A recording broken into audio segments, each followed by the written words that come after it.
13th. Call to order a regular meeting of the Board of Education. Please silence electronic devices and we'll stand for the pledge.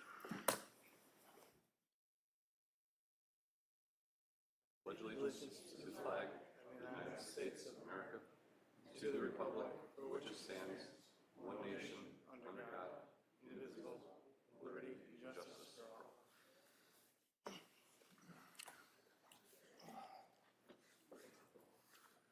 Okay, do we have any additions or deletions to the agenda? I do, was sent to you and they're on board docs. Okay. Extremely efficient, thank you. Could I have a motion to approve the minutes of both the August 23rd regular meeting and the September 7th special meeting of the Board of Education?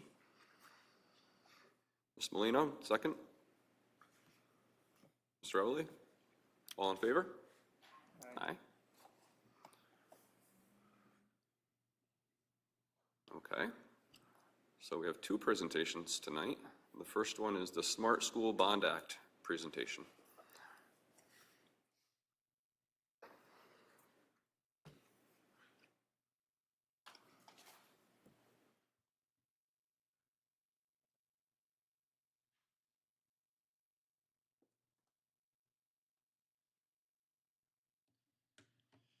So as a component of our $15 million capital project, we've discussed the installation of electronic locks on the classroom doors.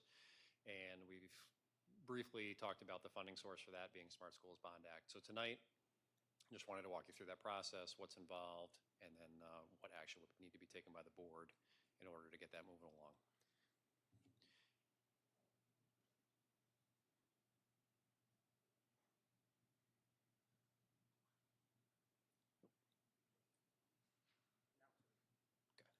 Maybe. Okay. So the Smart Schools Bond Act was approved by New York voters in 2014, and it awarded $2 billion to all of the New York public schools based on enrollment and state aid formulas. And we were allocated $1.49 million out of that fund.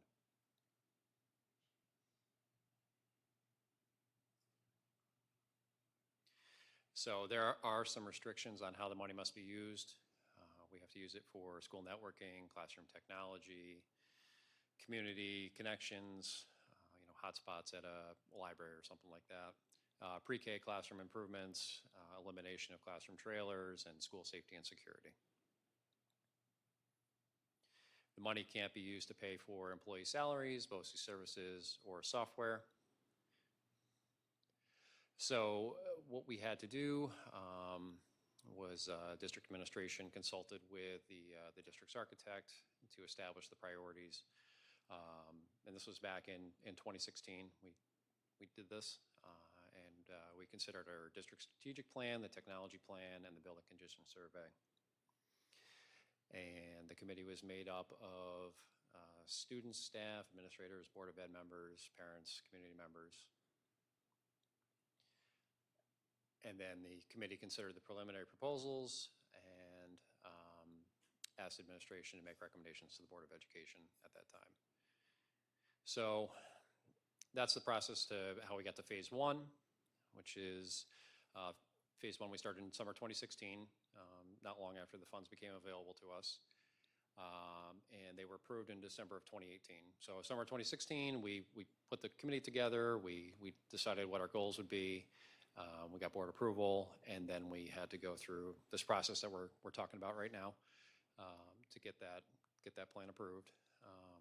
And then late 2018, early 2019, we started the project. There was a focus on building safety and security, so we added cameras throughout the high school, middle school, and exterior cameras at the elementary schools, new NVRs to support those cameras. And then we also did updates to our switching and wireless infrastructure, which was strategically timed because that was right in the middle of COVID, and we had a huge influx of Chromebooks, so everything worked out really well there. So we went from having a campus that was poorly covered from a wireless perspective to full coverage, and then also just complete updates to all the data closets at that time as well. So our initial application was $600,439. We're also able to leverage some E-rate funding through the course of that project. And we ended up with a balance of $287,000 remaining. And so what we'd like to do is take that $287,000, roll it into the remaining funds, and then use the remaining funds with a total of $1,187,000 to procure the classroom locks. So this would need to be done in coordination with the $15 million capital project. We're going to be doing large-scale classroom door replacement at that time. It makes sense to just do the door locks at the same time we're replacing the doors. That would be at the high school, middle school campus. The elementaries are not getting door replacements, so that could potentially happen prior to the capital project if we get early approval on this. So all that being said, right, this process takes quite a bit of time. And that's why we're talking to you about it now. We're coming up on the next review cycle for SED, for Smart Schools Bond Act. If you're familiar with the facilities review time, like we just went through with our last capital project, sometimes they can be lengthy. I can assure you that Smart Schools Bond Act review process is even longer. So we want to get this in a timely manner and get it on track for approval. So the Board of Education just needs to obviously hear this presentation tonight, understand what the goals of the committee are, that we're focusing on school safety and security and looking to electrify our classroom door locks. We have to publish our plan on the website. The preliminary plan is just this slide deck. And then we have to give the public time to review that, and then we have to have a public comment at the end of the 30-day review period. And then you as a board would have to then approve that final plan, our preliminary plan. And then it would go to SED.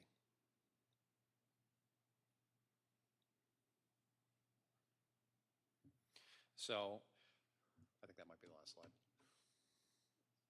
Okay, so there should have been a spreadsheet in your board packet that just has a breakdown of what the classroom lock costs are.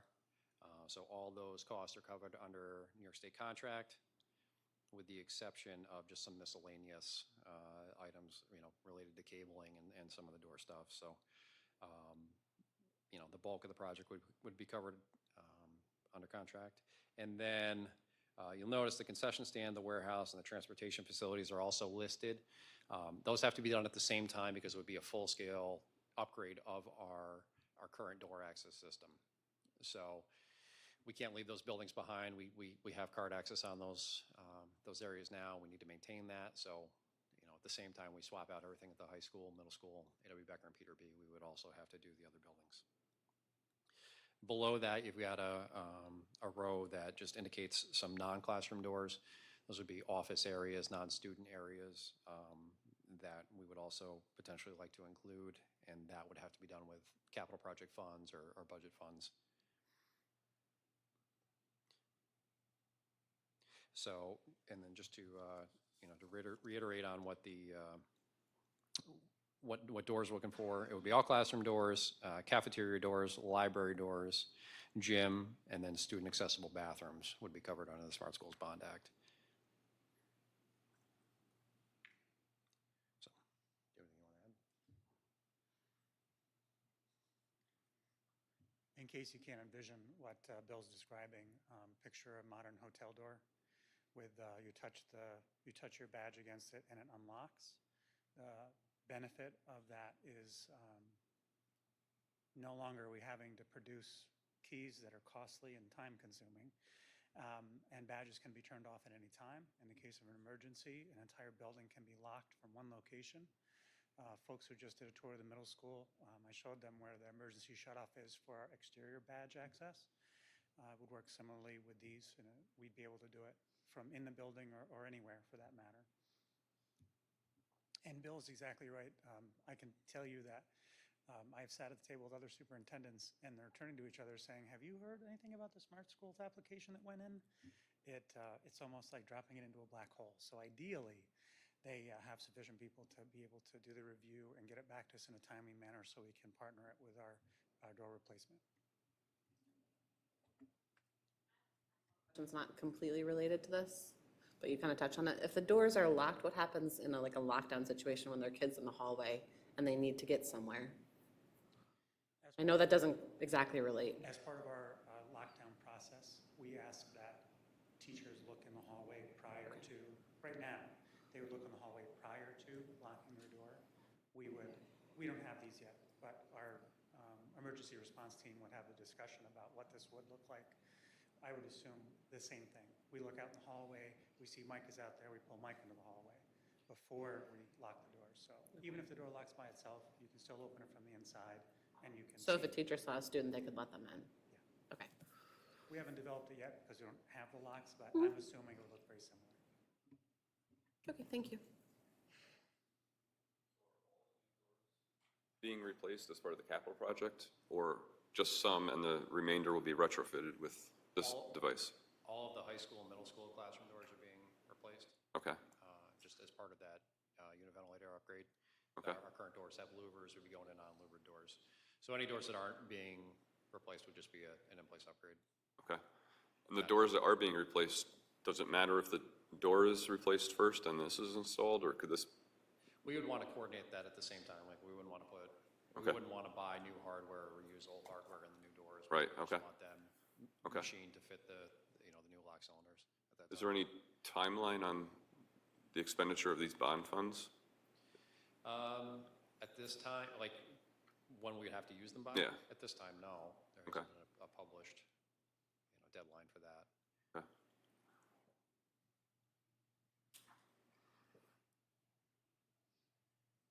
Any other questions? No? Thank you very much. Okay, well, I think we can move right into our next presentation then, on Regents AP and graduation rates.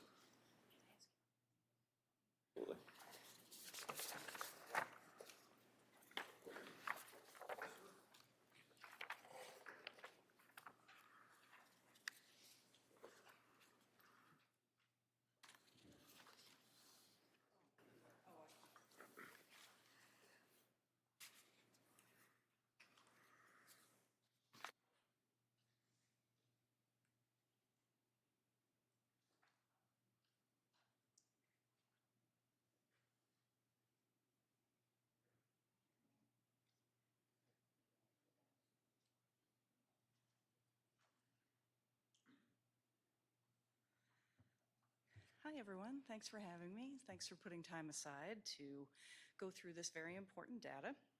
I combined a couple of things based on the feedback from the board.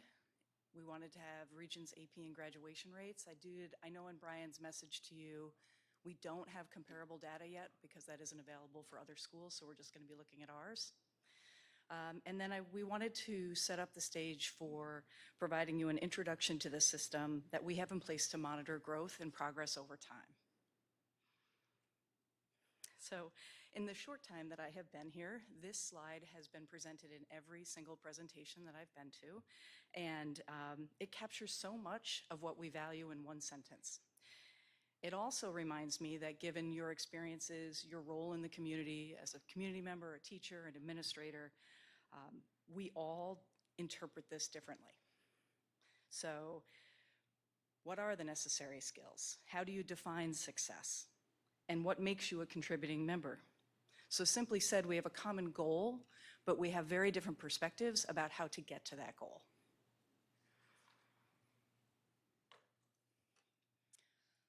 And that common goal is we want students to either leave here being employed, enrolled, or enlisted. We use data and lots of different types of data to monitor progress and check progress on these goals, almost like trail markers for those of you who spend time in the woods. So tonight's presentation is going to include standardized data, standardized in what it assesses and how it's administered, that provide us pieces of information about the profile of our students as a whole and outlines the mastery of a range of skills. The systems and structures that inform instruction, curriculum changes, increased student achievement outcomes are in place across the district. So I reviewed the presentations that were given last spring and watched the recording from the April presentation. And for me, I was impressed with the scope of information, the data, the action steps that were shared with the board at that time. And it was a lot of information. And it really all came from these existing continuous improvement systems that are already in place. So what do we have for tonight? We do want to spend a few moments taking a look at the 2023 Regents results from June, AP performance, and our graduation rates. I also intend to provide an overview of those structures and systems that we have in place for monitoring improvement, and then at the end of the presentation, talk about some next steps so that the board knows where we're headed as far as this. And again, in Brian's presentation or information to you about tonight, he shared that we intend this to be one of a series of presentations to keep the board informed about what we are doing, rather than all of it as, here's what we noticed, here's what we're going to do, here's what we have done. So we'll kind of stagger it over the course of the year. So as I said, we didn't have schools to compare to, but we do have, I thought it would be helpful to at least have comparison from last year's June Regents performance to this year's. And simply said, I took anything where there was an increase in performance, highlighted it in green. Anything that I saw a decrease in performance, I highlighted in red. And then I left some of the scores clear. So they were flat. And I know that it's, in some cases, it's a change of 1% to 2%, but statistically speaking, that's only a handful of kids, 3 or 4 students. So for me, that's a flat performance. At least that's how I've interpreted it.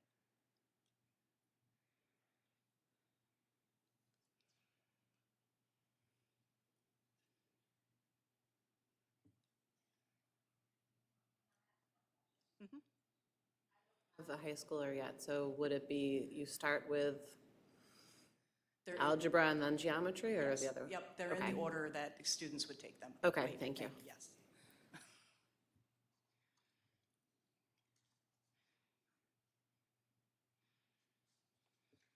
And I can't help but say this, and I know I'm limited, I have my limited time, but this really does reflect, and we look for trends over time about core instructional needs, what's happening for all students.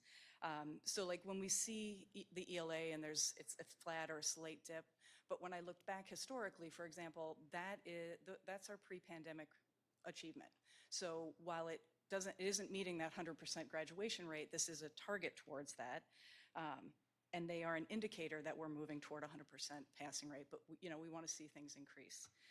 There also was considerable curriculum work that happened this summer to really get to core instruction between geometry and algebra too. We want to develop some goals for that over this year and really focus on that for next year's summer curriculum work. You see some momentum in living environment and chemistry, and they did some work this summer to continue that, really anticipating the changes for the upcoming Regents changes with the new standards. We did revision around global 9th grade curriculum and building it with common assessments so that we have a better sense of where kids are through 9th grade and to prepare them for that 10th grade test. Chemistry and physics? I don't have those numbers, but that's a good one to put in, because I did that for the AP slide. Because as I understand it, physics wouldn't be required for high school graduation. It is not required. Only. So. Class? Yeah, no. If you take the class, you should be sitting for the Regents. As long as it's a Regents level course, you should be sitting for it. So this is AP performance, the Oh, last. sorry, yes, we're to AP performance. Right, and the last slide was Regents Yes. performance. Yep. Can you kind of talk maybe the difference between like physics is in both, charts? And I think there's world histories in both. Right. No, maybe I'm wrong. The students who take the physics AP are required to take the physics Regents as well. Or I shouldn't say required, they often do because it's earn the Regents credit, Regents diploma. And likely those kids who are in a physics class are going for the advanced Regents designation. Advanced Regents designation, I know. In this case, I did think it was important to use the number of students because it's great to see 100% passing rate. It was one student who took that test, but that's still a step in the right direction because that's a new course. Into last year, like you had on the Regents? I do not. For example, I don't think we would have someone who had 3D art and design for last year. Sure, honestly, I'd be more interested in the ones that have many more students taking them than obviously the one. I'm very proud of that one student though. AP tests are very hard. I mean, kudos to all of the students who passed them, with all the ones who took them in general, Yeah. but. And I included a score of 3 or higher. There's plenty of colleges that accept a 3 or higher for AP credit. There are some more elite colleges, more competitive colleges that are looking at a score of 4 or 5, but I thought that was a fair representation of what is achievement. This rubric I goes agree. to 5 as opposed to Yes, 4? yes. Okay. Change that. Thank you for clarifying. I didn't know that. Do you? I'd just be interested in the breakdown between who got 4s and 5s, but Maybe we can do that in our curriculum and Yeah. instruction committee. All right. Graduation rates.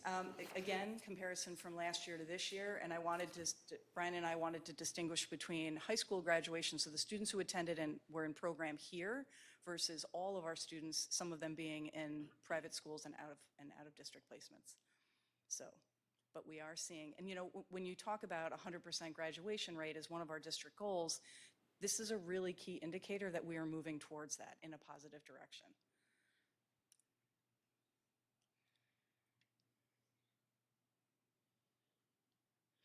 And then finally, another one of our district goals is really thinking about how getting kids to graduation and thinking about the different types of diplomas, which we will be building on. But this past year, we had 22 students who graduated with a CDOS credential, and that's career development and occupational studies.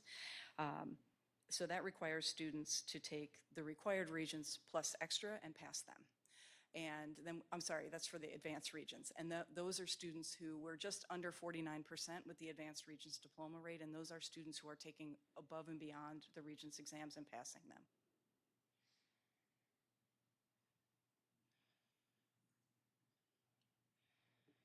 So I'm going to switch gears and talk a little bit about the systems that we have in place. Because of all of this data and there's plenty of places for us to go to and dig into and sort of, you can even get caught up in going down this rabbit hole of information. But the bottom line is we have systems in place in the school district that really help us drive decisions based on student outcomes. So this is how we've organized it, and this is broad strokes. There's lots of other pieces that are happening in the schools, but I wanted to give sort of an outline of what it looks like. So we have our district leadership team, and we really focus on those district goals. We repeat them. We talk about how they influence what's happening in our schools. Those are then used to guide the building leadership teams, the BLTs, in deciding school-wide targets and action plans.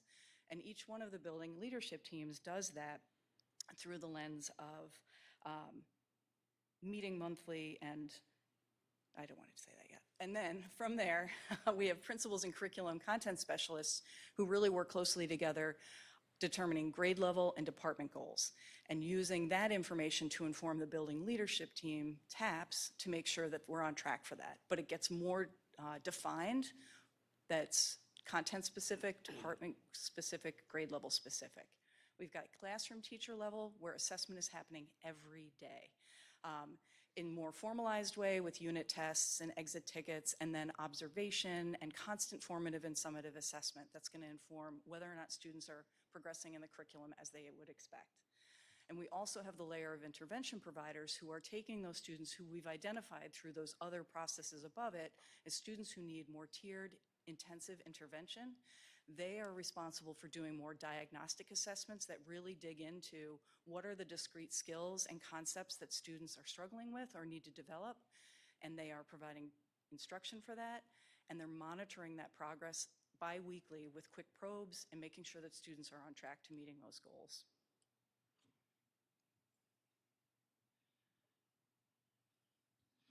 One of the things that stood out to me in the presentation from the spring was that we talked a lot about the assessment data that we were looking at, and you looked at a lot of different pieces. So I wanted to help clarify what are some of the assessment pieces that we look at and why. When we think about benchmark testing, it's at the 30,000 foot. It's an opportunity for us to take a quick look, a quick measure of all of the students. So I use FastBridge as an example 3 times a year. It's almost like a blood pressure check.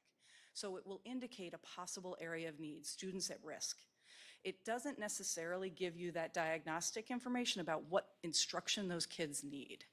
But it also tells us, or gives us a good measure of growth, because when you're measuring from fall, winter to spring, you can see where students are making progress over time, over the course of a year.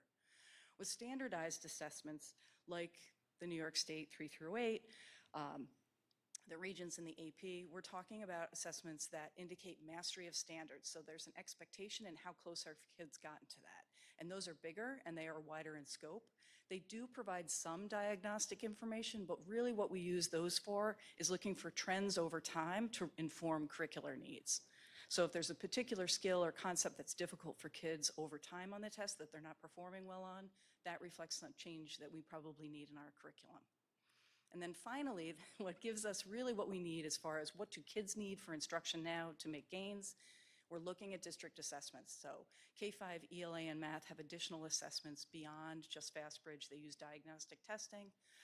Classroom teachers will have common assessments within a course or within a grade level so that they can look at kids' achievement on particular skills at particular times in the year, roughly about the same time. And that will inform classroom instruction, but it can also inform intervention needs. Yes, please. On the district assessments, Yes. what is the timing for that? Like the course common assessments? How many times per year is that done? It will depend on the course. Like, for example, when I was working with the math CCSs for elementary, it's at the end of every unit. They've built common assessments. For middle school and high school, we have a mid-year exam, we have final exams. Within a course, there might be even more. I haven't dug into that or looked at curriculum maps enough to see that. Okay. A lot of this is reflected from the work that I saw happening this summer. Okay. Now, I don't know if this one's going to work.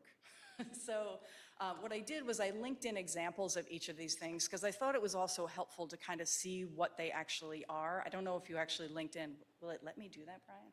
Probably not. Can you click on the school target? It's going to take you out of the... So I mentioned that the building leadership teams develop targets and action plans. So this is an example of a target for a math target for an elementary school. So this is informed by district goals, previous year's results, and it's very specific, it's measurable, it's time-oriented, and it's achievable and slightly aggressive. So it'll give you a baseline, it'll identify the pieces that we're looking for at the end of the year. You can go back to that. The next thing that building leadership teams will look at will be that benchmark data. So I included a report from FastBridge because I thought this was helpful. If you're a color person, you don't have to see the numbers. You want your kids to be in the blue and the green. That's going to demonstrate that they are in the average range and they are meeting that expectation. This is a chart that shows fall, winter, and spring. So if you look at the green column for this second grade across a building, at the beginning of the year, they were at roughly 56% in the average range, meeting that benchmark. So that was their baseline. And they were hoping that they would achieve building-wide at 75%. So if you look in the S column, green and blue, at the end of the year, they were at 76%. So when they're looking to set those targets, they look at the previous year, but they also want to kind of increase that expectation. Now, this was just one grade level, and the target for the building is actually grades 2 through 5, and I didn't want to pull all those up. But second grade was pulling hard for that building for that year. Assessment? And a lot of that happens, the CCSs and the principals really help to kind of tease out what they share with teachers at grade level meetings, and then what is shared with the BLT as far as progress along the way. Is that broken into different skill sets or? That is Just that's overall? students at risk. So the orange and red are students who are at risk. And This is just one class's statistics? This is one building's second grade, through all Okay. their sections of second grade. The next set of assessments are through department grade level common assessment data. So again, I pulled a math example from elementary, and what these are intended to do is really demonstrate progress toward that school goal or department goals and identify students who haven't mastered unit content. So that may fall back on the shoulder of the teacher to do some reteaching if lots of kids miss some of these skills, but it can also be used as evidence to support intervention, maybe a more intensive intervention for students for smaller chunks of time on particular concepts from a unit. Can I ask kind of this feedback that the teachers are recognizing, are they looking at this on sort of just like a student basis to see what that individual student's needs are, or are they looking at it their whole class, or are you looking at the assessments from the teachers for like kind of across the whole grade, the whole school, like where is this being used? Is it just being used more in the individual or individual classroom or overall? I don't want to speak to what happens with the individual teachers and the grade level teams because I haven't seen that conversation happen. What I would imagine is, though, that information, the results from those are gathered by our CCSs, and they put them in a table or in a spreadsheet for the principals to review with the BLT to say, in this unit, all the classes got 95% or better. So these are concepts we know kids need, we're on track.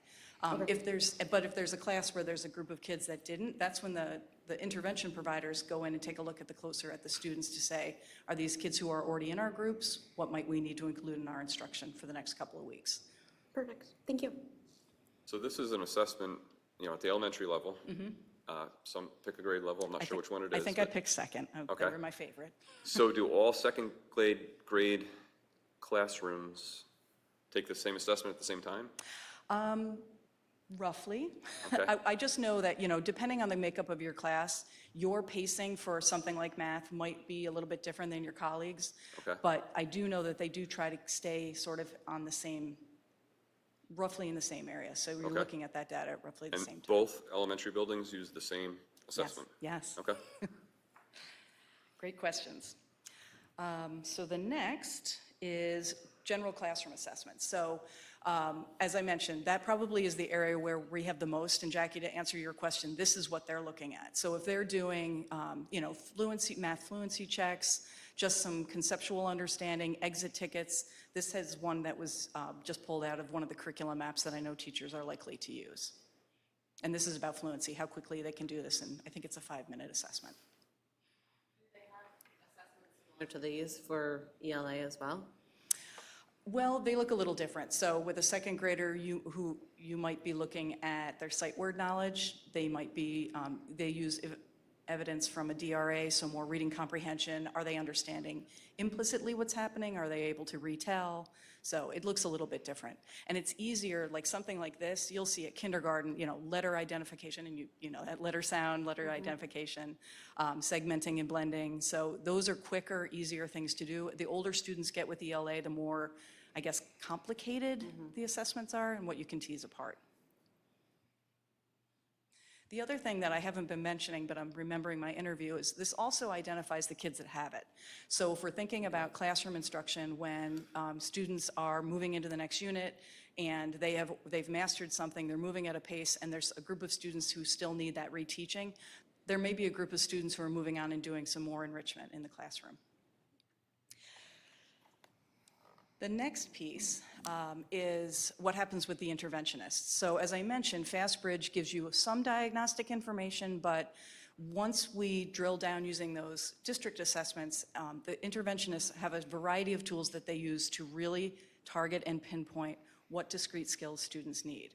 And they'll do that for a couple of reasons. One, they want to make sure that they know what kids need. They want to be able to group kids so they have similar needs together when they're instruction in small groups.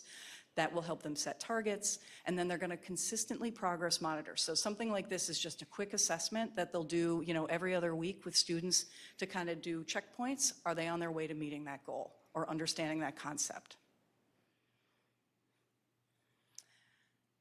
And then I'm just going to bring you back to that, what I mentioned at the beginning. So at the end of the year, those BLTs, the building leadership teams, they're going back and looking at their targets. Along the way, they've known if they're making progress toward those goals, but they want to make sure that, did we meet it?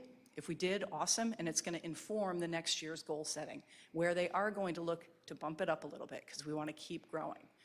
So in this case, as I said, second grade pulled it out. I'm sorry, Yes. can you go back to that, Yeah. Brian? I'm sorry. And So this is when we're just one- looking at this, I assume that that means fall, winter, and spring Yes, testing. yes. So if I'm looking at this correctly, does that mean that in all except for that green category, sorry, the green and blue category, the other two, that they did worse by spring than they were doing in the fall? Not, well, it depends, because some of the kiddos, well, maybe. Because it looks like, I mean, even the green Yeah. group, it looks like they were doing better in the winter than they were But doing some of by the green group spring. might have gone into the blue group. Okay, So the movement, the tiered movement is not represented on this. okay. So it's not necessarily the same group of kids across No, each no, one? No, it's just I see. the whole group Okay. of kids where they stand. Thank you. That makes I more was sense. also going to point out the normative component of it is that the tests become sequentially harder as the content is being learned. So some of it does make sense, and actually I think it makes the people who are delivering the instruction be much more reflective about where the weaknesses are. You know, like, look how strong it was in the winter time. So obviously, either better core instruction or more aligned content. And then in the spring, it might not have been as. So they would then look at that portion and say, were we on target in how we were teaching and what we were teaching? But as Jean said, they're also moving in between, which gets very confusing. That makes more sense. Knowing that there's students moving in between yeah. those, I think makes the numbers make a little bit more sense there. I was just making sure that this was not showing that essentially we are kind of going backwards wanna on go some of these backwards. things. Yeah, it always does. And then the last piece was just to share that it doesn't happen necessarily right at the end of the year, but a lot of what happens from those targets and action plans is informing what teachers want to work on and what the content specialists are identifying as areas of need. And then that work happens in the summer. And that was one of the things that was completely overwhelming to me, how much work was happening this summer. So this is an example of actually digging in a little bit more with math, because what they were finding is, as you know, if you have older upper elementary students, it's not just math concepts and understandings, they have to be able to read because they're embedded in word problems. And what they were finding was it was hard to really tease out, is it a math understanding, or is it they're having difficulty reading and understanding what they're supposed to do with the math? So they revised some of the common assessments within the units, but they also created 3 cumulative assessments that are given each trimester for each grade level that really, they did the best job to try to tease out as much of the language as they could so that they could really test math concepts, algorithms, and see what kids knew about mathematics. And we can't show that for too long because that's highly, highly confidential. So that's the whole cycle. And then it starts it's happening all the time. And like I said, there's other things that are informing this. You know, buildings have meetings with counselors, they have PBIS meetings, and those all are influencing some of the other targets that they have. I just happen to pick the academic ones for this piece. So, next steps.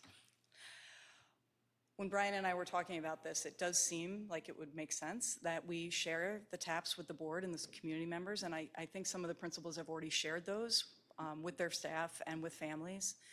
We also want to make sure that we're giving the board updates quarterly or at least consistently over time of the progress towards those goals, so that it isn't all at the end of the year, this is what we noticed, it's how are we doing along the way.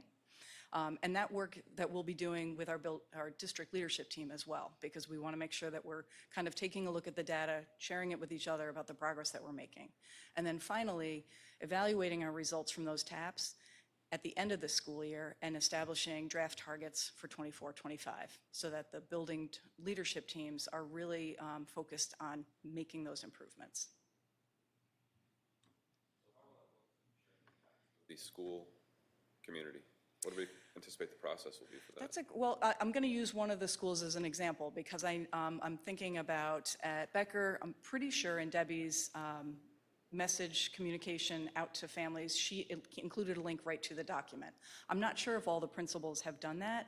And what I would like to do at an upcoming board meeting is to share them with you, and just so that you can see what they are and walk through those. The school did it as well. Okay. Denise sent an email to all the parents outlining the goals. And she usually includes all the dates and stuff. It's very helpful. Yeah, that's just a piece of it. They're really comprehensive. It includes the progress monitoring steps, it has timelines, it has people who are responsible, so It really helps you wrap your head around the work that they're doing over the course of the year.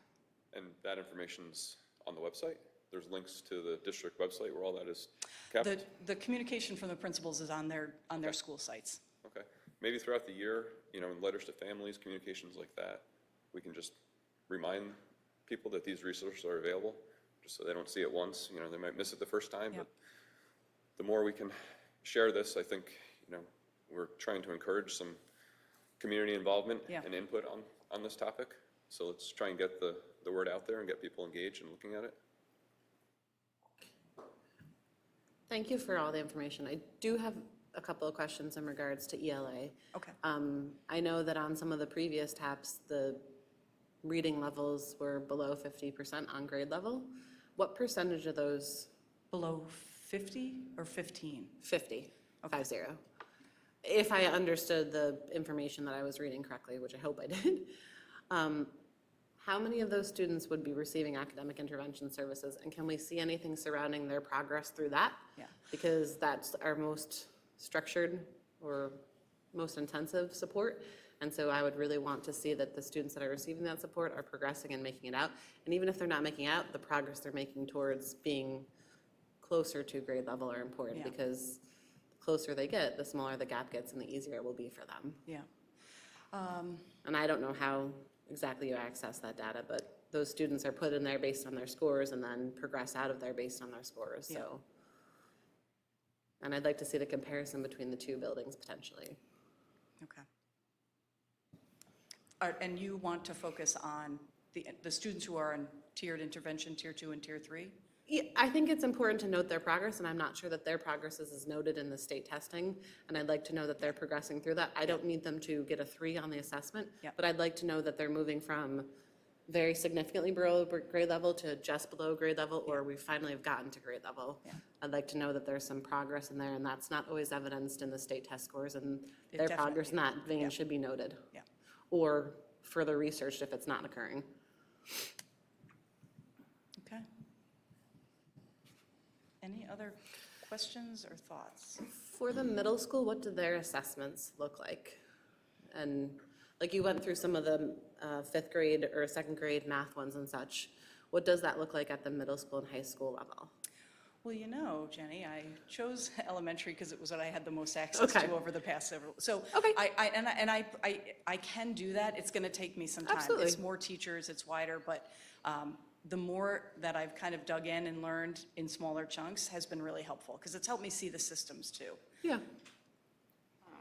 When are the fall assessments done in like the Fast Bridge ones? Is it like the very beginning of the school year? Is it? Yes, in fact, it was supposed to be this week, but we've been having a bit of a challenge. Well, that was my rostering- secondary question.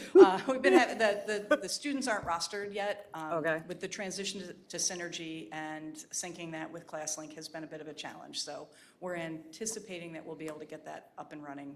So that our goal was to have them done by Friday, and I was invited to middle school review meetings to look at that data. So I took it off my calendar because I don't think it's happening. Thank you. That's, my oldest made a comment about Fast Bridge not working, so I was just wondering if it was an ongoing issue or if it was just an 11-year-old complaining about school. And he was looking forward to testing? 'Cause He he's- wasn't.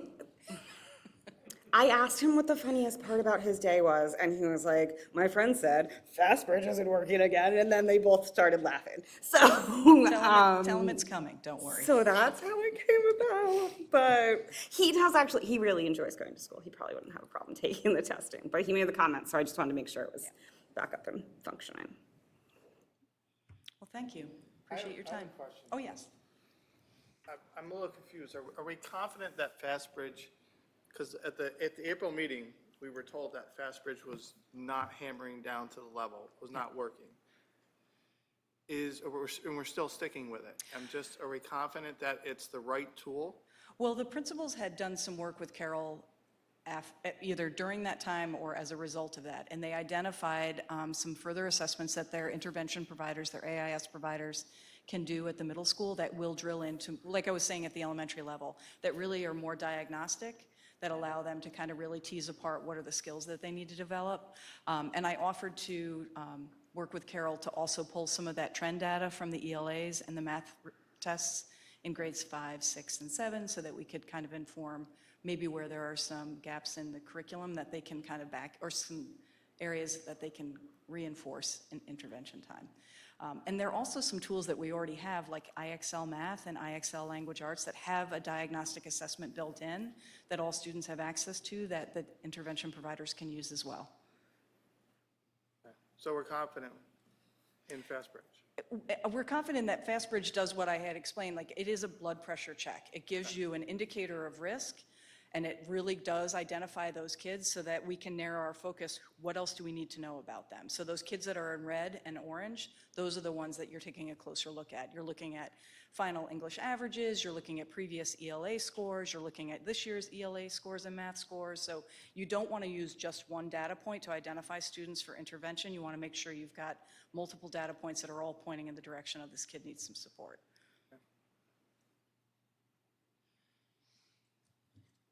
All right, Thank you. thanks.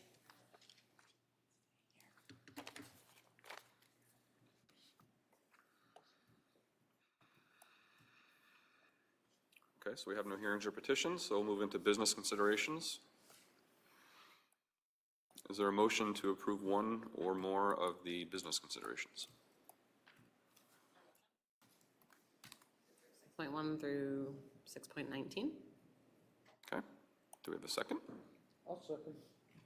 Thank you, Mr. Coyne. Any discussion? I do. Sorry, I have a lot of questions. I'm going to kind of try to go in order here. So on 6.4, the expressive journeys, say that they're in billable hours. Do we know what the expected number of hours and actual cost is? I didn't see that anywhere on there. It just shows it like as an hourly rate.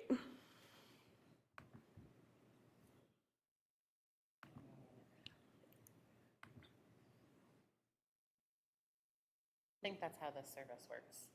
It's a supplemental IEP service, so it's really going to depend on what students are approved for that service, correct? But do we have any kind of, we don't have any kind of estimate of what it would be that we would be spending on this? You'd have to have a slight baseline because whatever children are approved to receive music services should exist on their IEP and we have access to their, I don't know that I'm the one to answer this, so. I don't know. I would say that students' IEPs change throughout the year. They could be,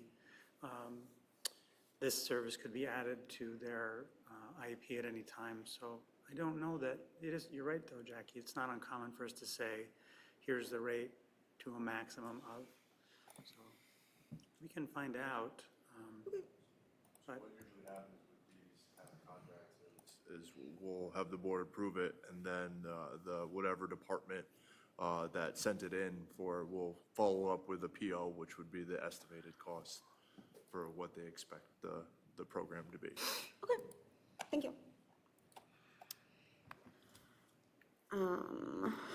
On 6.9 and 6.10, we have the two front-end loaders. Are these, is something that we rent every year? Is this for a specific project? No, it's something we rent every year. We've looked at the cost of owning these things and feel that it's more cost effective to lease them out every year. With, keeping the upkeep and, the overall cost of them. Snow removal and other moving, other things that Bill's department needs to move around. Fair enough. I noticed we have, there was one company that bid on both and one that only bid on one of them. Would either of the companies consider like having a discount for using them for both of them, or? It was a is the public bid, same? so Okay. they could have any reason, whether maybe they just don't have the vehicle available. It's- I believe we used the same company in the past for both of them. It just happened this year that they didn't bid on both of them, so it could have been equipment issues, yeah. No problem. And then it's, the bid's for 4.5 months and they're in a monthly rate. Do we only pay half for that last 2 weeks, or do we have to pay the full amount for an entire month, even though we have 4.5 months? If it's on a monthly rate, then I would think, I haven't looked it over completely, but we can definitely look it up. But I'm assuming if we're not using the whole month, there'd be a discounted rate there. Okay.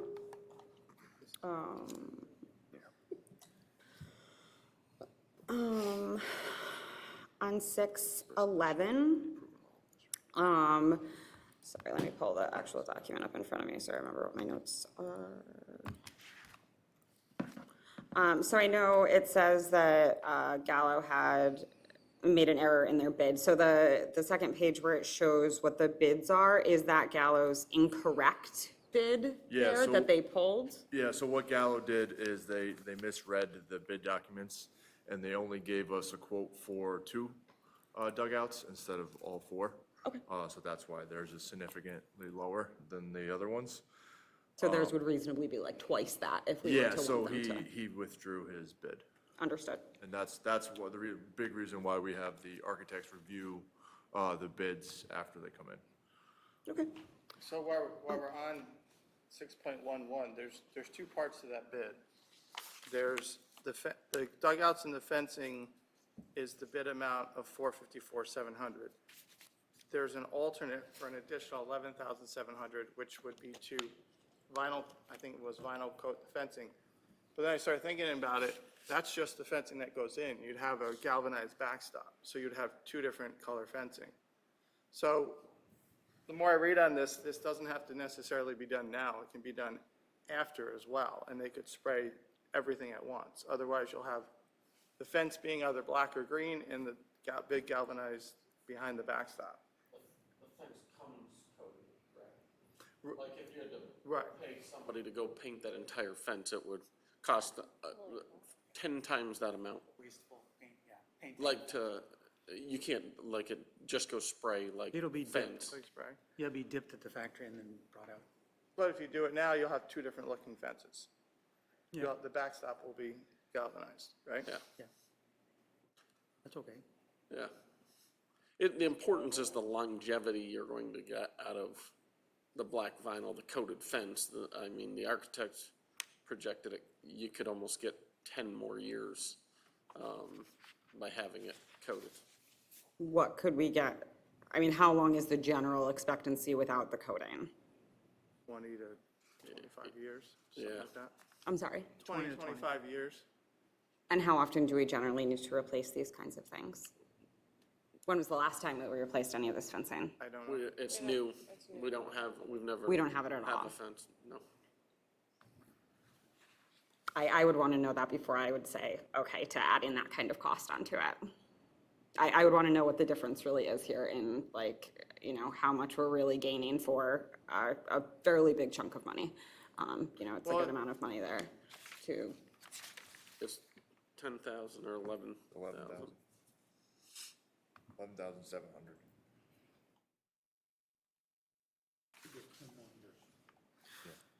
yeah, I mean, I would want to know if it's really worth that kind of difference to know sort of, you know, how long is this fencing? If the fencing is going to be good for 30 years, do we really need That was, another $11,000 to coat it to last another few?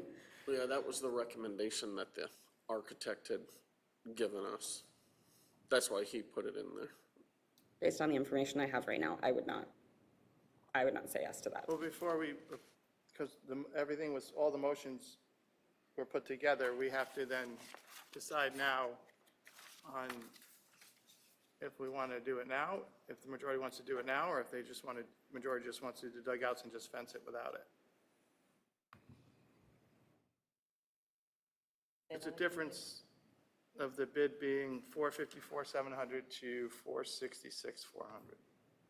Just remember that the board approved 460, 084. yeah, that's out with, that's without the incentives in there. So you already approved more than that for this job. I'm sorry, what was previously approved? We previously approved, when we approved for the capital project back in, was it late June? That additional work, and this is that additional work for the dugouts. And at the, yeah, it was the June 7th board meeting. It was a special board meeting just to approve this capital work. There's an additional improvement of, so we initially had the 2 batting cages in there. So it was, we took those out, so it was a total of, it was the, like Ed just said, it was the 460.84, plus we also had 10% or so 24,000 and about 40,000 of incidental costs that we approved. But the total of this bid was 466,400.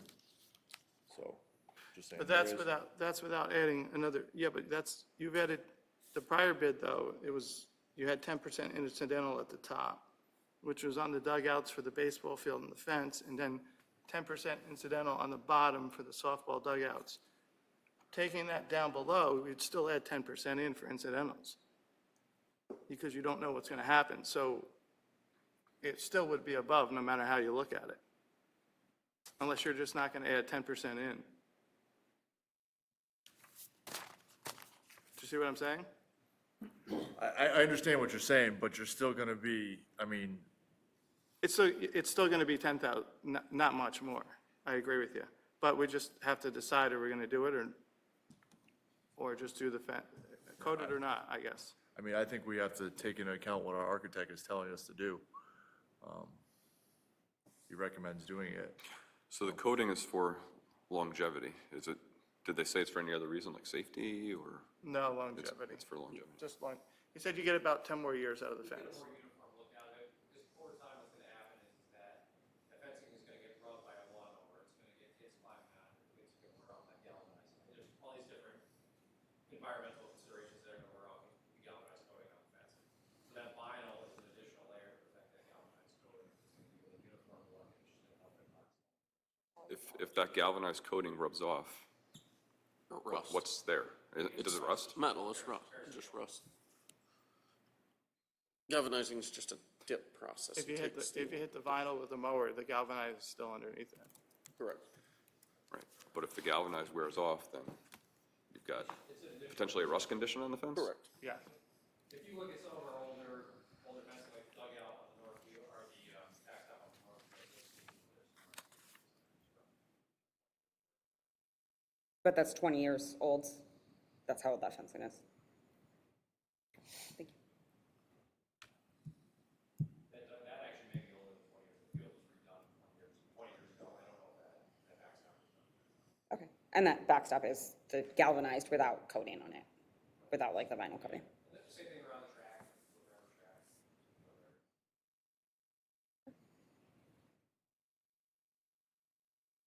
And you can't, you can't put the coating on the backstop? You can, but you have to do it separately.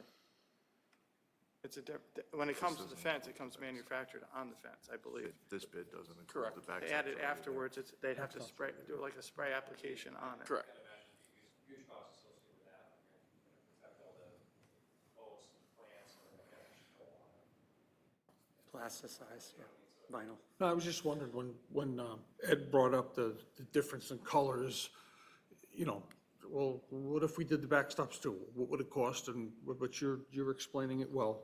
I mean, I go with what the architect is saying here. I mean, you're talking about 1/3 more life on the use of this fence for $11,000 that we're paying $450,000 for. I don't know. That's $150,000 a year versus $11,000. Bill, do you have a recommendation? Put you on the spot.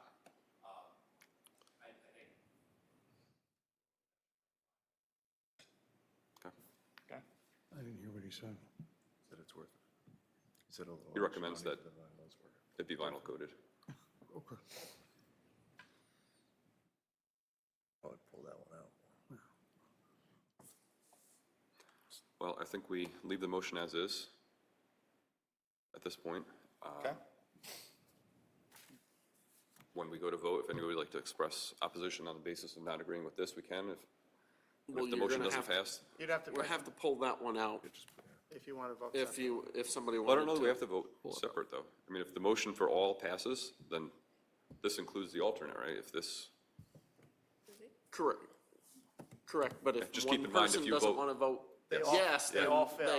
she would Then we have vote to do them no all on again. all of them, Then we'd not have to just do the them all. one. all right, we can either, You could still vote no if you wanted for that one.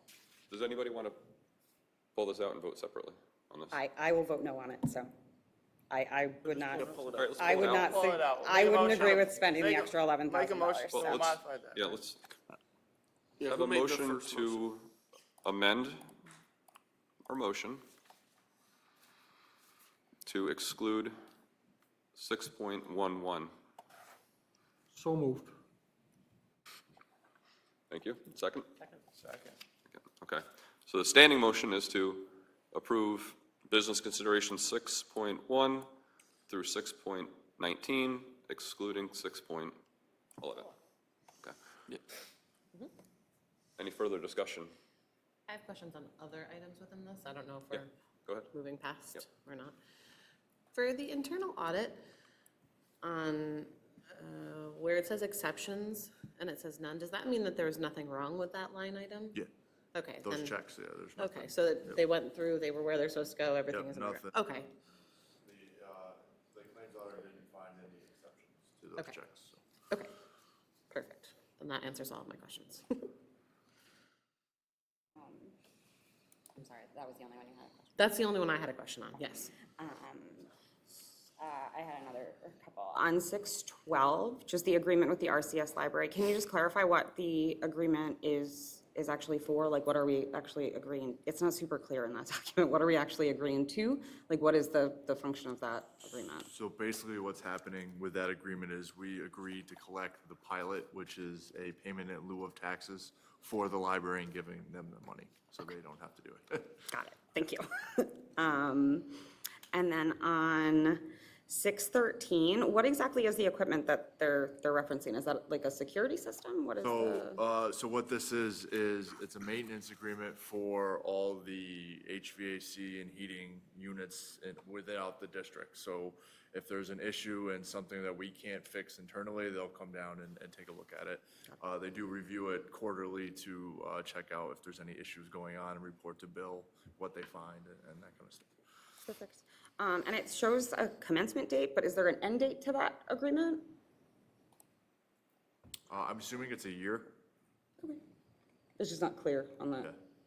document, so I wasn't sure. Specifically calls out, our contracts are only, they can only be 1 year. Okay, And understood. if they're longer than 1 year, there has to be a cancel clause for both parties, because schools are only allowed, in many circumstances, only have contract for 1 year, unless there's a cancellation clause. Okay, understood. Thank you for that clarification. And then on 6.6, I actually have quite a few things on this, the district-wide safety plan. Dr. Bailey, I sent you an email on a couple of the things. My biggest concerns are Appendix 3 and 4. The information that we are referencing in that and quoting in that are honestly embarrassingly outdated. The document in Appendix 3, Early Warning, Timely Response, A Guide to Safe Schools, is a document from 1998.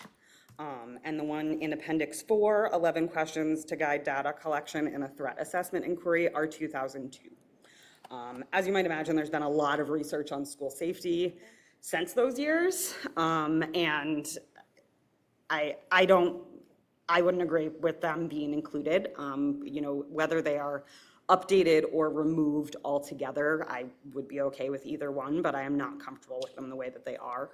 I think that they give actually pretty poor information. And then there's a few other things in there.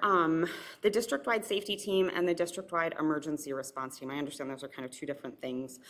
Who are the actual members of each of those teams? Who are on our safety team and who's on the emergency response team? It kind of gives a list of who's on the emergency response team in generalities, but not really in specifics. Who is on the team? Members of the building level crisis response teams, so principals and at least one representative from each building, as well as Bill Schramm, Needham Risk Management, our consultant, and members of the district office team. Okay, I'm sorry, is that the emergency response team or is that the district-wide safety team? As I understand, there's kind of two different things. There's the response team and then there's the safety team who's more working on the overall plan. The response team is responding to an actual emergency. And then the other one, Unless, if I'm incorrect about that, please feel free to correct me. I need to bring the document up to know Sure. which one you're talking And then we held a meeting in the opening week of school with that committee I just spoke about, and we decided to actually repurpose the existing Health and Safety Committee, which has met for years, and repurpose it to be the, sorry, trying to get this to work here. The district-wide emergency response team. I think the nomenclature is ridiculous because you would not include a parent in district-wide emergency response. It doesn't make sense. You would include them in the planning, but this is based on state guidance. So we're going to repurpose our district health and safety team, which has traditionally worked on environmental issues like air handling units and door lock systems, and expand that to encompass the list of people that you see there. So we're going to add Board of Education members, members of the PTO, members of transportation. Well, transportation was at the meeting last week as well. So that they can, and the tough part about the district-wide emergency response team is you can't talk about any confidential information. So. I'm sorry, can you clarify? I'm sorry, in what situation are you not able to talk about confidential information? You can't talk about confidential information with a group of people that encompasses non-school personnel. So it's weird that it's called the district-wide emergency response team, but what they will do is they will review the contents of this plan and some of those concerns that you've expressed in there, things that need to be updated, because it's public-facing, this is public, it's general in nature. And then the other team is made up solely of internal personnel who would be, when there's a crisis, they would meet as like a debrief after an incident, or having to improve our operations that are confidential, building safety plans, emergency evacuation drills, intruder issues. I guess maybe I'm misunderstanding the law that this falls under, but my understanding from the law was that the district-wide safety team should be including like PTO, potentially members of the community, members of the Board of Education. It's in the law itself. So why would we not be able to include those? Why would we not be able to do that? To include community members and others in those kinds of teams. We would not debrief a crisis in a building with a community member. Right, I understand that, but the safety team that's established, based on this, like the Commissioner's Regulation 155.17, specifies the people who should be on it, and it includes parent organizations, including even potentially students.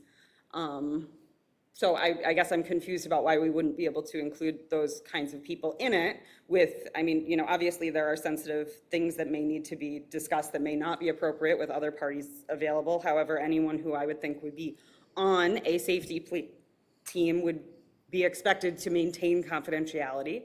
I don't know if we do it thus far, but if we don't require confidentiality agreements in these I would certainly say that we should be.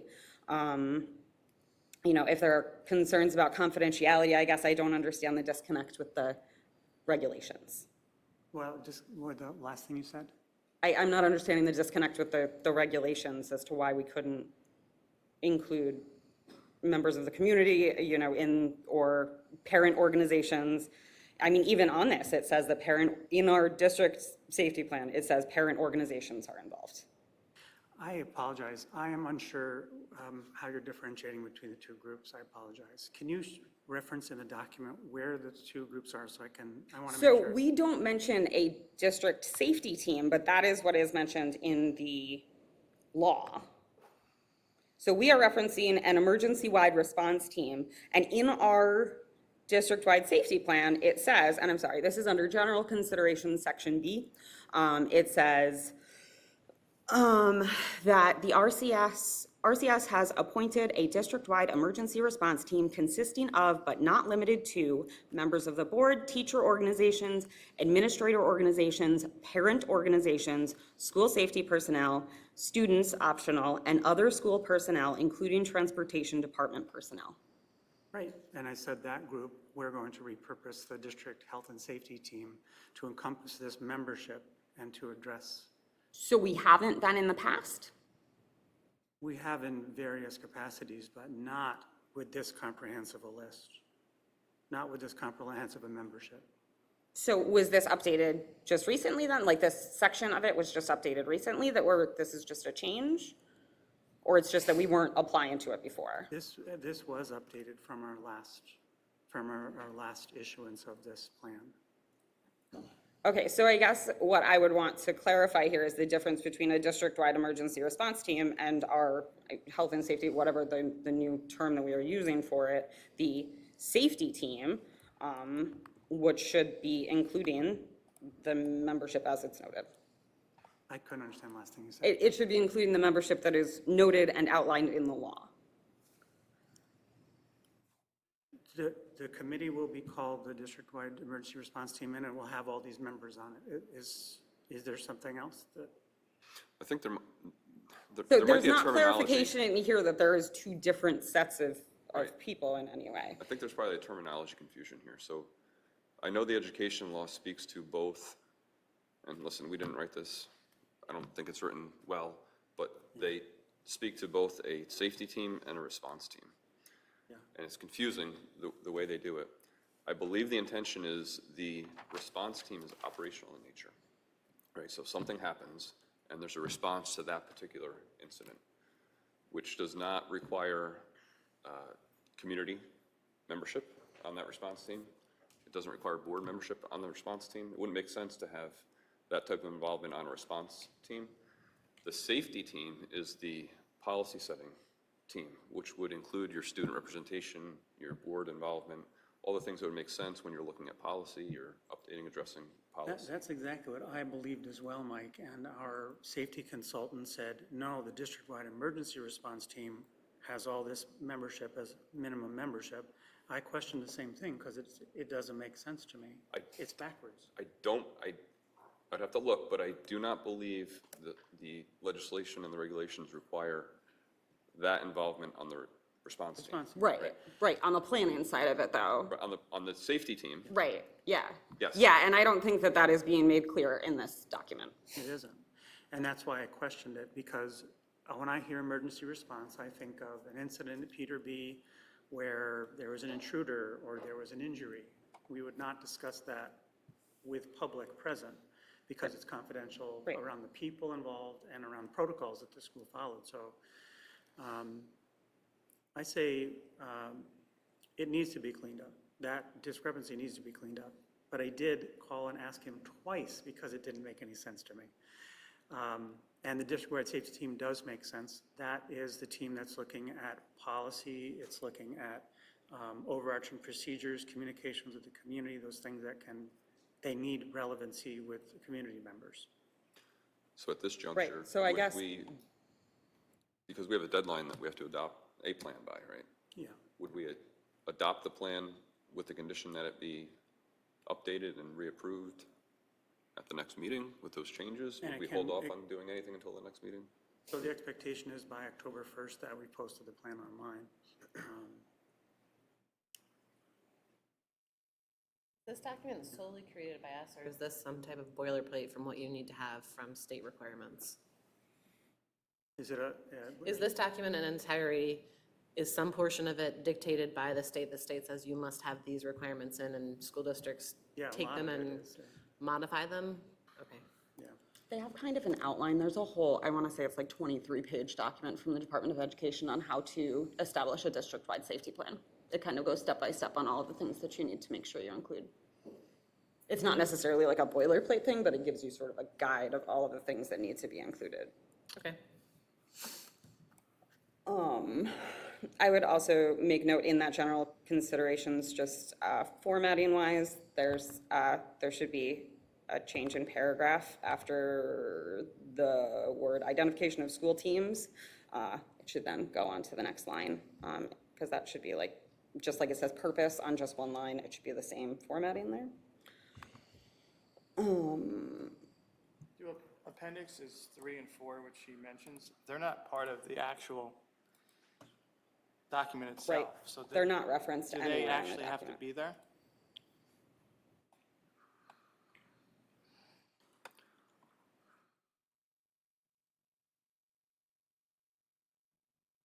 Which number is that? The appendices 3 and 4 that Jackie was speaking of, they're not actually part of the safety plan. And they're not referenced anywhere in the safety plan Right, itself. so they, I guess, do they really even have to be in there? They seem more like things that would be better in training kind of purposes than necessarily needing to be in a safety plan, I guess. In my own personal opinion, but So I guess the question right now is, we know that changes need to be made. Do we send this to policy committee to address and update? I have Do we additional, approve this so we have something? I have other things, but I can certainly send them via email after this if you would, I mean, for the Is sake there of some time here. compliance requirement that we have this adopted and posted by a certain date? There is, October 1. And by the way, this is the type of thing that the safety committee could review and make sense of, obviously. Safety team, excuse me. I'm concerned with not adopting this and down the road not being able to certify compliance with regulatory requirements. Right. I think I'd rather adopt what we have, knowing that we need to very quickly make changes. And promise by the October meeting that we have the updates done that need to get done. Sorry, now I have a question. Do we not already have a safety team that exists that could have reviewed this?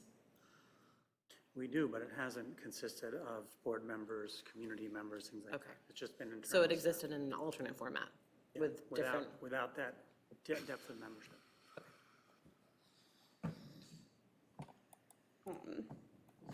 I can give, like I said, I can respond to some of this stuff in email, but I do have some questions about sort of in practice on some of this. There's a section, in the event of a violent incident, it notes that if parent notification is necessary, building principal will contact the parents and may arrange a parent conference. What are the circumstances of a violent incident that would not warrant parent notification? I mean, if any student was involved in any victim, perpetrator, whatever the case may be, if a student were involved in a violent incident, what would be the circumstances that we would not be notifying a parent? Is it possible that it means for a student who was not involved in the incident? I don't know, that's not clear. That's why I'm asking. I don't think we would notify parents of students who weren't involved. There is no circumstance where there's an incident with bodily injury where a parent would not be notified. Okay, because that's sort of the implication of that sentence. It says, if parental notification is necessary, building principal will contact the parents, and this is in the event of a violent incident. So I would like that wording to be more clear. I mean, if it's just that we're trying to say, we're not gonna call every single parent if there was a violent incident in the school and your kid was on the other side of the school, that's obviously, that's not such a huge concern to me. But the way that this is worded sounds like there may be occasion where my kid is involved in a violent incident and I am not getting a call. That would never happen. Well, that's the way that it's worded, which is why I would like it changed. That's why I'm bringing it up here. I appreciate your reassurance of that, but that's the purpose of the policy, is to ensure that this is clear. And I want to make sure that it is clear to parents that, there would not be an instance where their kid is involved in a violent incident and they are not being notified. Of course not. So can we do, Mike, I think we would have to probably, we would want to, for regulatory compliance, approve this tonight and then send this to policy committee Well, alone. policy committee or the Or, Safety. safety The safety or team. safety committee, to the correct committee, team, yeah. so they can address the issues, and Jackie, I emailed them in as well, so they can address them, and then we can make changes and revisit it Quickly. quickly. Sorry, I swear this is my last section. In Appendix 5, it mentions that the SRO does educational presentations to audiences as requested by the district. Do they actually do educational presentations? Have we requested any? What does that look like? Did you say the SROs? Yeah, it's Appendix 5, which is all related to the SRO. They go into Did I set the wrong one? classrooms and I'm sorry, 6, I wrote down the wrong. go into classrooms and present to different classes on various topics, including drugs and safety and social media and things like that. Okay, so they do routinely do those, okay, I was just curious. I don't know about routine, but they definitely do it. It's not like every day on Monday, but they have gone into classes and taught. Okay. And, sorry, I didn't write a thorough enough note on that one. You know you're gonna be on the safety team, right? These things happen.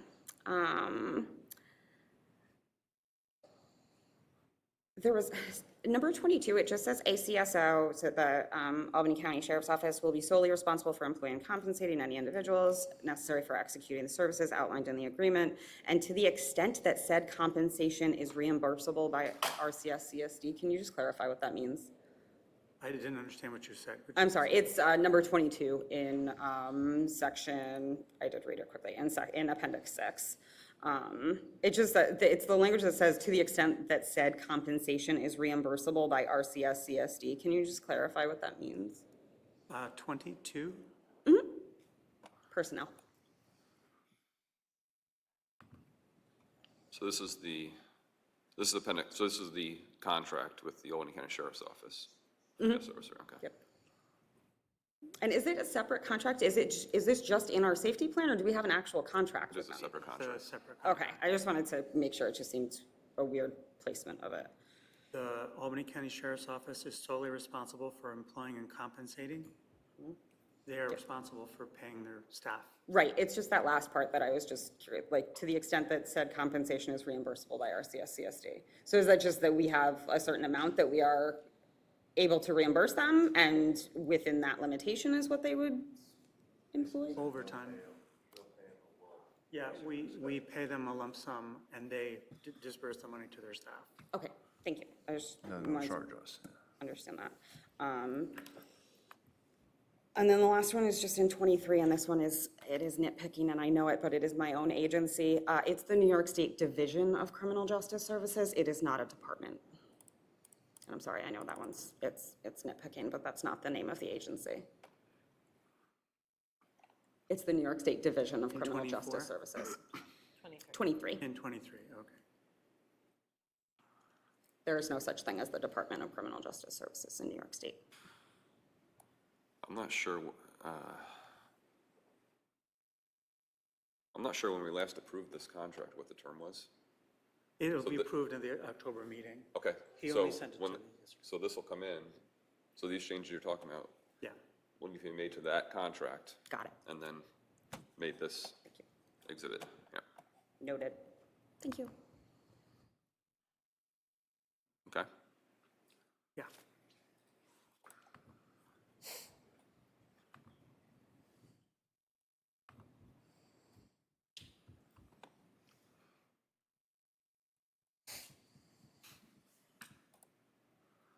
On the topic of safety, just quickly, you know, we have the plan, which is fine. You know, there's the words in the plan, and that's good, we have to have it. But what's much more important than the plan is the practice. So I think we talked about this last year too, just making sure each building, somebody's responsible for making sure that doors are closed, doors are locked, nothing is propped open. So just, again, putting it out there, you know, hopefully there's already somebody assigned to each building. I don't know if there's a checklist they follow or some formal process. But, you know, the practice is much more important than the plan for, you know, what we really care about is the students and teachers in the buildings every day.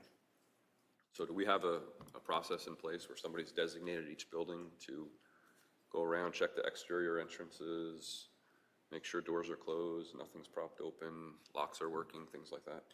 From the very first day, the staff, they begin their retraining. They have folders or clipboards that are distributed to all staff members on the first day, and they practice. As far as exterior doors being propped open, no one is supposed to be propping them open. So I would argue that every single staff member should be patrolling that issue, but in addition to that, we have custodians, the SROs, and the administrators in the building who would be doing that. I would say The number of times that we happen upon a door being propped open is infrequent, but it still does happen on occasion for whatever reason, but people are predominantly very good about that. It's unfortunate, we have to talk about this, but you know, we need to be vigilant and have a culture of vigilance, unfortunately. It's just the reality. Yes.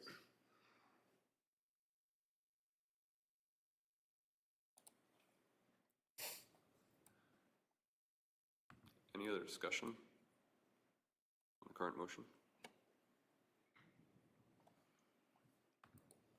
Okay, just to restate what it is, so we all remember. He's gonna restate it. So this is, we're going to vote on the motion to approve business consideration 6.1 through 6.19, excluding 6.11. All in favor? Aye. I'm sorry, can we just clarify? We're only approving the district-wide safety plan with the understanding that it will be updated? Because I'm not comfortable approving it the way that it currently exists. Yes. So do we want to separate that out, or What's that? do we need to separate that out, or we just have a note of I that? think based on the discussion, and we Okay. have some assurance from Dr. Bailey that that will happen.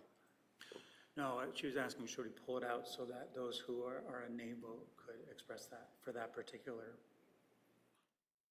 That's what you're asking? No, he answered what I was asking. Okay, sorry. Thank you. No, that's okay. Do you want to pull it out, Jackie? I would vote no on it, so. We'll pull it Okay, out. then We can pull it out then. I'm not, like I said, I'm not comfortable with that document as it currently exists. Are you okay with it with the provision that it'll be updated, or are you not okay with it at all? I would want to see that it has been sufficiently updated before I would be willing to approve. That's fine, we can make a record of it. Yeah. Pull it out. Okay, so motion to amend to exclude 6.6? 6.6 and 6.11. Ms. Burns, I think you raised your hand. Okay, second. Mr. Bedinati. All in favor? Aye. That's to amend the motion. So the current motion is to approve 6.1 through 6.19, excluding 6.6 and 6.11. Correct. All in favor? Aye. Aye. Aye. Okay, motion passes. Now, we need a. For 6.6. Okay, second. Ms. Burns? But then, Just vote. Just for formality, any further discussion? Okay. All in favor? Aye. Aye. All opposed? Okay, Motion for 6.11. second. Burns? Any further discussion on 6.11? Motion to approve? Aye. Any opposed? Okay. Motion carries. On to personnel considerations. Do we have a motion to approve one or more of the personnel considerations? Motion for 7.1 through 7.13. Second, Second. Ms. County? Any discussion? I just had one question on it. Oh, and I lost it. I'm sorry. Hold on. There was just a couple of them that note virtual for like 3:45 to 5:40. Can you just clarify what that means? I'm sorry, it says 7.5. That's the one that, in there.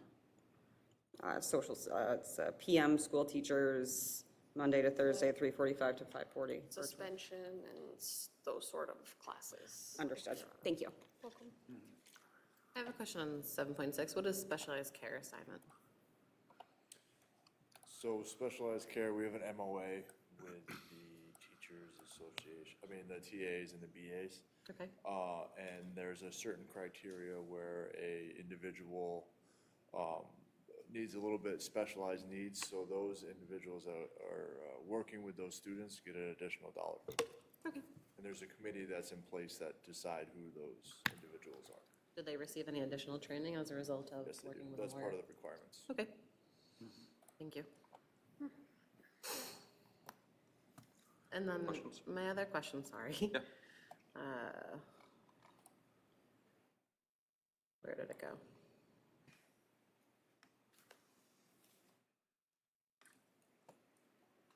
The 7.13, the 0.3 FTE, is that because they're agreeing to the 6th period? Yes. And it's with, it's a science class, so I have a lab. Okay, great, thank you.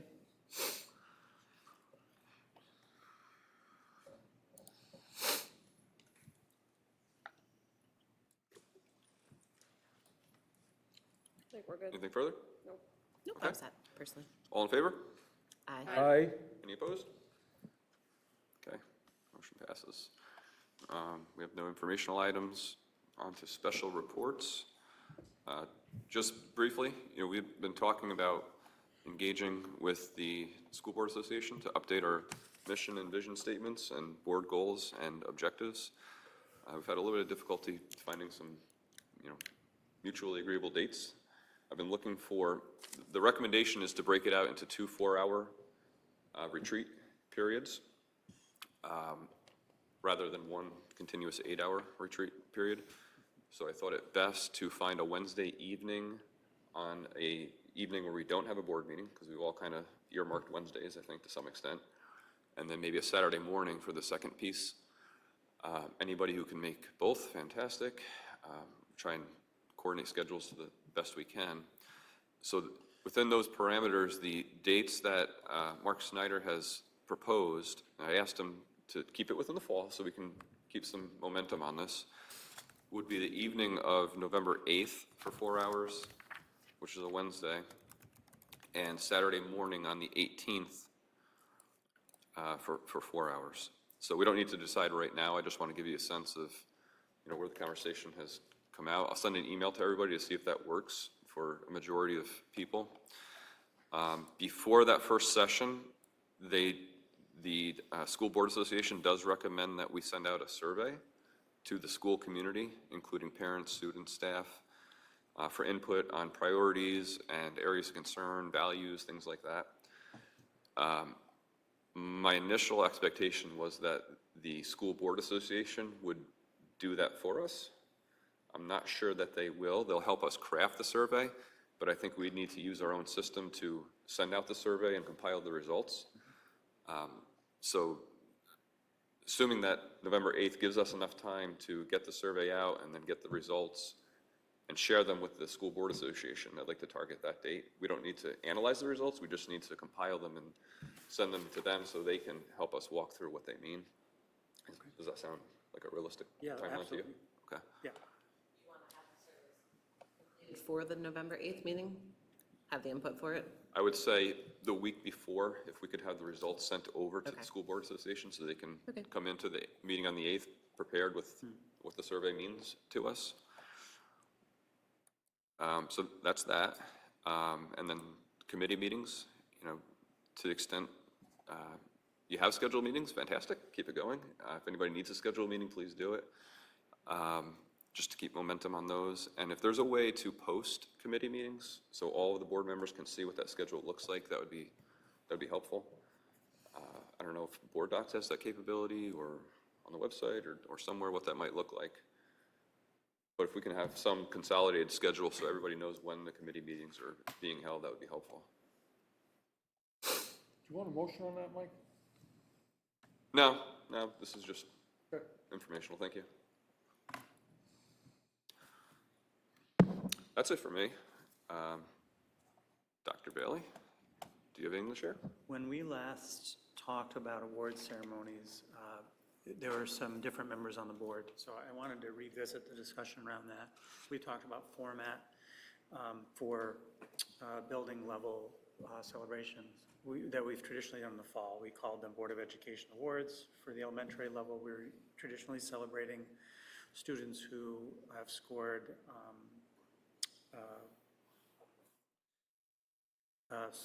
well on the state tests, and also sometimes for those that have received a high number of positive referrals and a positive influence on the school. Middle school, similar, and high school, advanced Regents diploma and AP scores. Last year, we started the board meeting, usually an executive session, took a break at 6:30, went to the auditorium, did the celebration. They were all shorter than half an hour. Some were as short as like 18 minutes. And then we came back and did the remainder of the meeting. When we discussed a little bit in the spring, the board said that it was disruptive to have the celebration in the middle. The reason I wanted to bring it back to the board and have the discussion is the result of us not having it in the middle would be families having to be here at 6 o'clock for a celebration. And I thought that would be inconvenient for them, especially people who are just coming home between 4 and 6.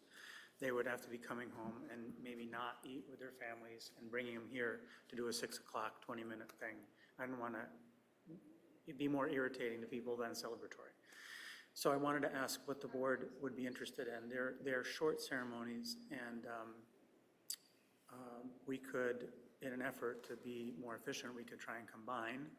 We could perhaps do 2 elementaries together, middle high school together, or, which is sometimes good because it becomes aspirational for kids to see and parents to see other kids and families. But I wanted to ask if you wanted to still have it a board meeting night, perhaps not at 6 itself, or a different night where we just got them out of the way. I think you're right. Later is better, especially for children too that have sporting events that go to a certain time. Because there's been kids that have rushed in from a game or something to accept. So I think 6:37. And we're pretty good stewards of time. We're a little bit late tonight, but we could have it later, like 7 or 7:30. I don't know if that's too late for elementary school, because then they'd be getting home at 8. So what do we think is the best I format? think if 7:30, if it's a half an hour, that's 8 o'clock. 8 o'clock to me seems reasonable for most of the kids, because it's really those that are getting 4s on their state tests, received a positive referral, or involved in community. So you may not hit a whole bunch of the younger ones unless they have family members. I guess that's tricky. Yeah, 7, I guess 7:30. So try and do 7:30. We would do October, November, December, and we'd have to combine some schools in order to do that, but that's okay. Okay, thank you.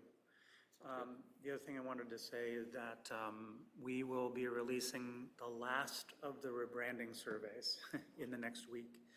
We are at that culminating point where we've done 3 surveys to get here. We've whittled it down to the 3 names: Raptors, Ravens, or Swarm. And we're going to launch the survey and leave it out for 2 weeks. And then once we've finally distinguished which of those 3 names is the name, we will do an art contest with our students to help create the logo. Most likely we'll select a winning logo, and then we'll have a commercial artist do the final draft of it, depending on what we get. We could get a fantastic, logo that is just fine the way it is, but we have some graphic designers who are excited, even willing to volunteer their help to help us get to that final step. So we're less than a month away from making a final decision. One interesting thing that has come up in discussion is when we talk about raptors, is whether it's a bird or it's a dinosaur. I don't think we know that until we see the logo. If it wins. Will students, community members will vote, but will students get a final vote as well? Yeah. And we'll do it on our usual communication channels. We'll ask the newspaper to help us. The only difference with this one is we are going to ask that people enter their email address. They'll never get email from us. We won't respond to them in any way, but we can't have people stuff in the ballot box. You can't have one person vote 500 times. We had 5,000 votes in the 3rd survey. Too bad they can't all come out for the budget vote. Somebody spent a lot of time. Let's make the budget vote on the So computer. we want it to be as equitable as possible. Not that I think any of those names are bad. I mean, they all have potential. But, we will be sending that out. We might do it by Friday. We're going to try, but definitely within the next week. And it won't be in time for homecoming. Homecoming is super early. It's like the 29th or something. Homecoming is the 29th. Yeah, the committee was thinking maybe it'll be a huge reveal. We can do it on homecoming night, but it's not going to be done by then. It will not be done baking in the oven by the 29th of September. So, any questions about that? Does anyone think it's a dinosaur or a bird? I vote bird. All right. But I've seen plenty of social media debates about it. Okay, thank you. maybe you could on the survey, and Teddy, just a good thing, when you put on the, for the Raptors, put a choice, dinosaur or bird. What we're, we had the same issue with bees in all honesty, when we had hornets and yellow jackets and whatever else. People who wanted one type of bee divided all of their bee names so that Split the bee vote. they split the bee vote, right? So I think we just let people imagine what it would be and then just think of the ferocity of the name and hope that they like the logo. I think that's the right way to go. Yeah. Thank you. I just have one quick question, and I think, Jean, you brought it up, and I forgot the name already. The old new school tools is, Synergy. Synergy. I've had a few people, because they're going into school tools. Do we have an idea when parents will have access? Within the next 2 weeks. Okay, We will, in the Friday letter that's going out, we'll have an update again Okay. that says when we're doing it. And the only reason we delayed, in all honesty, is the staff got a little training in the spring. They got more training when they came back to school. We unquestionably wanted them to be more masterful in there before we let the parents in. Because the parents would get in, they would just, Yeah. I don't think they'd be, satisfied with what they saw, so. Okay. We're just waiting a little bit. Do we know when all the buses will be outfitted with GPSs? We're looking into that right now. There's a Do we there's a know- cost. It's not gonna be- Absolutely. It's not gonna be by the end of this year. So Okay. it's something. So that- what other purposes was that app chosen for? The time. You can look on it and see when your bus is gonna be at the stop.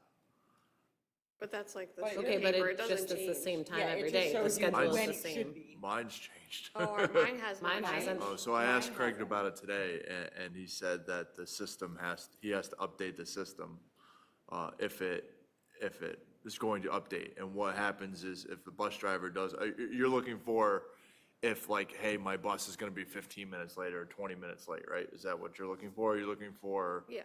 a more updated pickup time in the morning? Or both?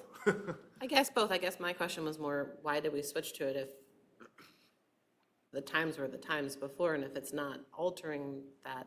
Or maybe the bus time doesn't alter. My son doesn't ride the bus to school. He only rides at home, and it's not giving me a separate time each day. So I mean, one, it is the first week, so it's a little bit hectic for their department. But, so to answer the first question regarding updating the times, so he should be updating, you should be getting, say, once things kind of settle out here, you should have a more detailed time of when you expect to get the bus be there. It's just the first week, it's a little hectic. So So- for the other thing, like, hey, my bus is running 15 minutes late, we are trying to get the bus drivers to communicate back to the garage to send out the message saying, hey, listen, heads up, we're about 15 minutes late, we're about 5 minutes late, we're about 10 minutes late. They haven't been doing that as much, but Craig has really pushing that. So you should be seeing messages just for the individuals on those runs that, hey, listen, your pickup time is gonna be 5-10 minutes later. Because we used to receive the text messages so Right, that so you would that- know. well, yeah, that everybody That Gray got it. Wolf is 10 minutes Yeah, late. Well, yeah. no, I only received them, well, I guess maybe it was everyone. Okay, I guess I just want to make sure that the system we've switched to is going to be more efficient than. Yeah, absolutely, the and there is a previous plan to system get those and- GPSs and get those, and that will give the ability to, hey, your bus has come within this geographic thing and it will be there in 2 minutes. So that's eventually the goal. The big thing that I know Craig has told me that a lot of people are communicating through that app directly to the bus garage. Okay. So it's a quicker way for people to communicate with them instead of getting phone calls and that getting all backed up. Is there a way to let families know which buses have the GPSs on them so that they We can, were, the GPSs are not activated yet. on so- any of the buses? No, there's a few of them, the newer buses have them on there, but the older buses do not have them all, so we have to purchase them. But the newer ones that have them, they're not activated They're for not this activated. purpose? Nope, not at this point. Okay, So- I guess. Is there, so in sort of this interim period, is there a reason that we're not reverting back to like sending text message notifications? And I say this in part, and I will be honest, I have not had an opportunity to call the transportation department. However, my son this past Friday got home an hour later than he was supposed to, and I got nothing. Yeah. You should've. Nothing. I was trying Yeah, not to absolutely. panic, honestly, No, at absolutely. home. And I was dialing the transportation number when he finally was walking down the street. Yeah. But he goes to middle school, and generally he has like a 10-minute bus ride. He got home after my elementary school kid. Yeah. So, Should've there got it. has to be some kind of notification And to there should- parents and there about will be. what is going on. There will be, absolutely. So, Again, I mean, in the absence of the Stop Finder app doing what we are anticipating it eventually doing, I think we need to revert back to the text message notifications until that is up and running. I don't think any parent should be waiting at home for an hour for their kid to get home when they have no idea where they are. Obviously, I generally know he should be at the middle school, he should be home. And like I said, I personally was trying not to panic myself, but from what he told me, he got bumped off the bus he usually takes because it was over full. And then had to take another bus. There But was some- nothing was told to parents, including myself, to date. Like I said, on me that I haven't contacted the transportation department, and I certainly will, discuss with them to make sure that I'm more aware of whatever it is. I'm very new to busing. But I don't think it's reasonable for any parent to have their kid show up an hour later than what they're expecting with no notification at all. And I suspect I wasn't the only parent that day. I agree with you. An hour is way too late, and we will be using that message system to contact the parents in the future. So does Stop Finder have it's got a messaging, Yep, absolutely. Yep. push notifications to phones? Right to them, yep. Okay. And I just checked Stop Finder. It still had the same time that it has every day. So, I was hoping that maybe something would And be on it there, was but the yeah. first week, it's and still. we will be updating those times. Understood. Thank you. Jean, do you have anything? Just two real quick things to highlight. I was able to attend the 6th grade orientation, the 2-hour block of time. Teachers were in, families were in. I touched base with Denise and Steve afterward, and they had everyone except for, I think she said less than 20 families. And the nice thing about it, and I know I saw you two there as well, it was families, like there was intergenerational folks. It was really joyful. Kids seemed really positive about it, so it was a really nice energy around kids coming up to the middle school.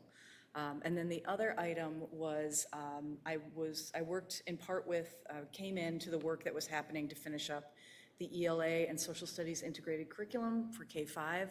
It is in teachers' hands with the implementation plan for this year. The CCSs are really excited about it. It really came together at the end, so I'm excited to see that implemented this year. Thank you. Jesse? I'm glad you brought up the Stop Finders. That was a good discussion. That was part of my thing, so I can skip over that section. So the visiting office is extremely busy. We just finished up our external audit, and we were working on putting together our financials for the year end. We do have a planned finance committee meeting on the 29th. So we will discuss kind of the reserve plan and where we would like to see some of the extra funds moved in appropriately. After that committee, I would like to present a kind of a quick version of this reserve plan for the board's approval after that point. Also, it is tax season, so if there's any questions related to taxes, feel free to call our tax collector. We do have a tax collector there every day. And if you can't get a hold of her, you're more than welcome to call me. I'm more than happy to answer any questions around taxes. Let's see, facilities has been real busy. Just for the playground upgrade, the middle school is 50% of the mulch is in there. And the other 50 will be done very soon. A.W. Becker's equipment arrived, but the contractor has not installed it. Bill and myself have been hounding this individual with empty promises. Bill and I are both looking into right now other people to put in this equipment.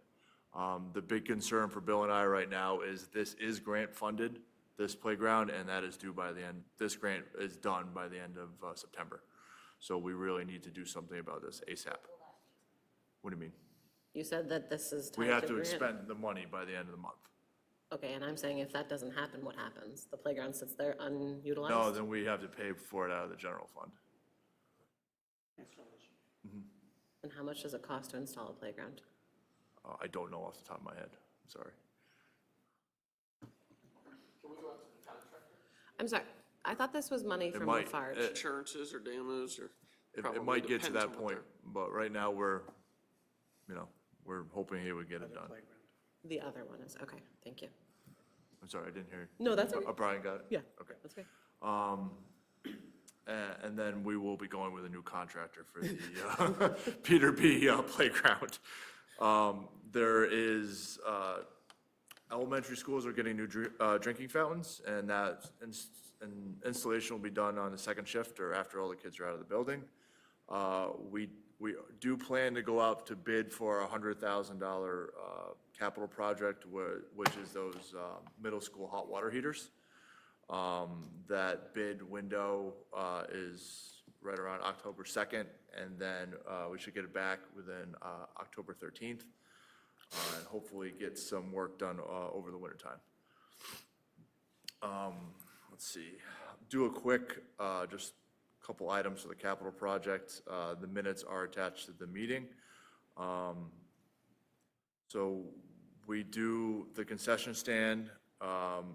We'll start work at the end of October.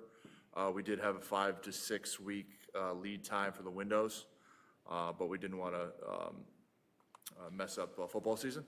So hopefully we can get it done after that. We talked about the dugouts and fencing. So now that the board has approved those, there's a lead time of about 8 to 12 weeks from the approval of the submittals for the dugouts. And we'll likely set fence posts as soon as possible and prep the site for the fall. So we hope for everything to be done in a mild winter. Everything done in the beginning of March, dugouts in and fencing up. So hopefully be ready for baseball season. And again, that was just a quick topic. There's more detail in the minutes attached. And if there's any questions, feel free to reach out to Bill or myself. That's all I got. One question on taxes. I forget where we left it with the volunteer firefighter credit. We need to collect some data after this year to see. Okay. And then I will present that data to you guys, and then we just need to have that before the new assessments are set up, which is around February. So once I get some more data on it, I'll present that to you guys so you can make an accurate decision. Okay. Put it on new business to make sure that we address it. Yeah, just to keep track of it.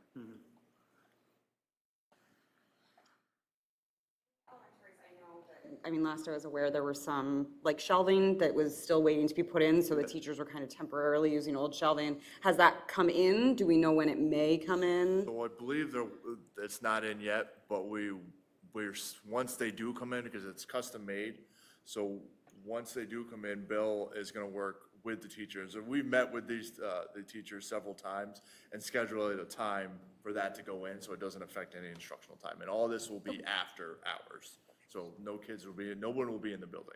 But do we know approximately when those might actually come in? I don't. They were supposed to arrive on Friday. Okay. Thanks, Bill. Fair enough. Thank you. Is that the only thing left in? They're gonna, because we're in the school year now, they're gonna be bringing piecemeal, so they'll line up. Sure. Or the teachers will identify three classrooms to do in the night.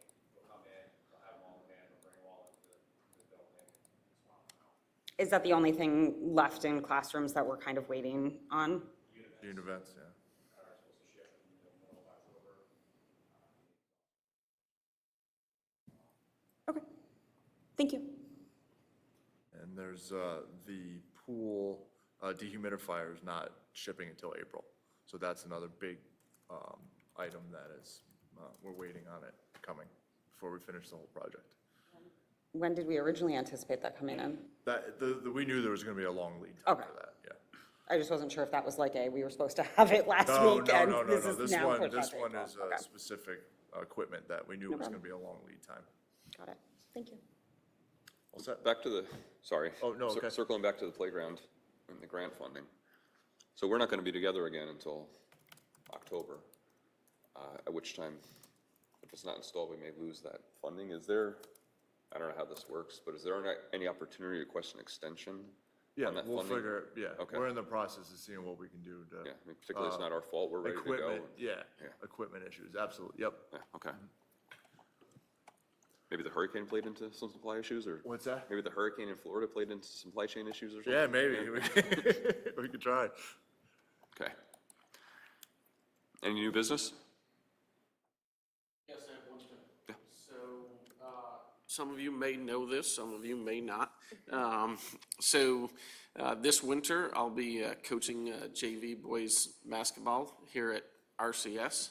So as a coach for one of our teams, I become an employee of the district. And as an employee of the district, you are no longer able to be a school board member. So one of the things I bring in new business is this will have to be a topic for the rest of the board besides me. But this will be my last meeting that I will attend as a school board member. And I will need to hand in my resignation to Sue Starr, which I'll do at the, by the end of the week. There's no action that needs to take place. And, my position can either be appointed or left open, but it's something that I think Sue and Mike can look into and probably get you guys the specifics and talk to Ryan as far as, filling my position. So I just wanted to, bring it up and make everyone aware. I've been on the school board for, this is my 12th year that I was starting. And I've been, in a leadership position for 9 years. It was, kind of a relief for, Mike and Ed to take over the position. It's a lot of work and being on for 12 years. And, I really appreciate not only our staff, our teachers, administrators. I believe in the last 12 years, we've made, RCS a better place. We've had a lot of accomplishments with all our school budgets and construction projects that we've done and got approved. So I'm really appreciate the work. And, there's a lot of people, we've had a lot of board members over 12 years that I've worked with, and it's a lot of time. And, I wish all of you guys good luck. It's hard. It's hard, on your family and, being away 2-3, nights a month sometimes and going to meeting. But we put a lot of work in, and I think RCS is a better place, and I think it gets better every day. There's always work to do, and a lot of people have put a lot of work in and, supported us and me over the years. And I think, Dr. Bailey and, Sue Starr and Joanne Moran, we did a lot of work to get a lot of things accomplished. And, so I thank everybody for the help and support. And so that's it.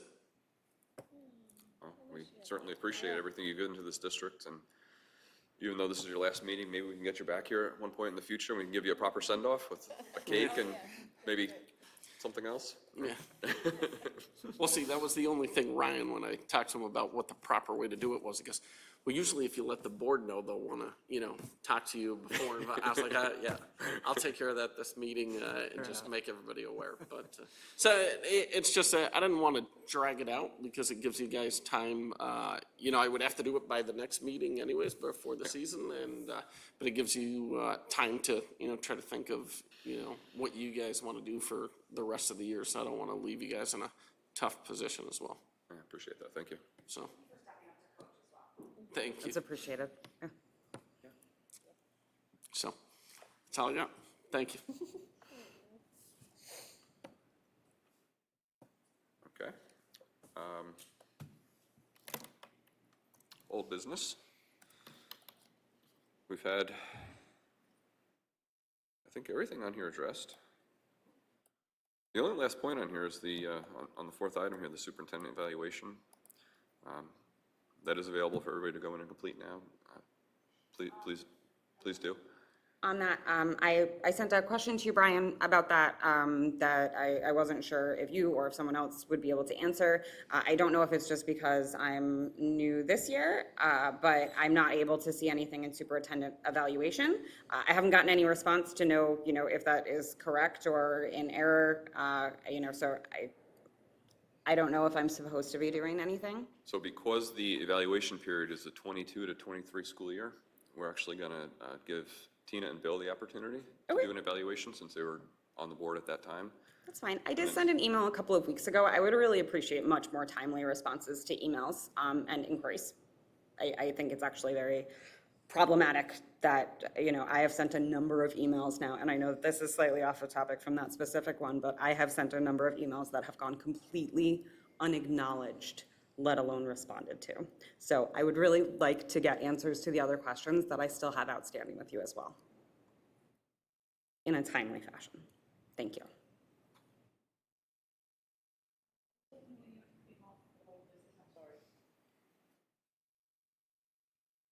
I think we can take off the first two items from old business. We've had the presentation tonight, and I look forward to the quarterly updates that we'll be hearing from Jean.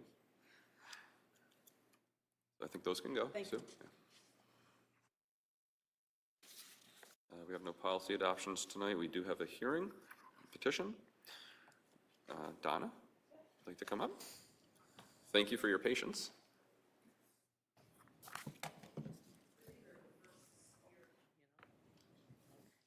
So good evening, everyone. I'm Donna McMullen, and welcome back.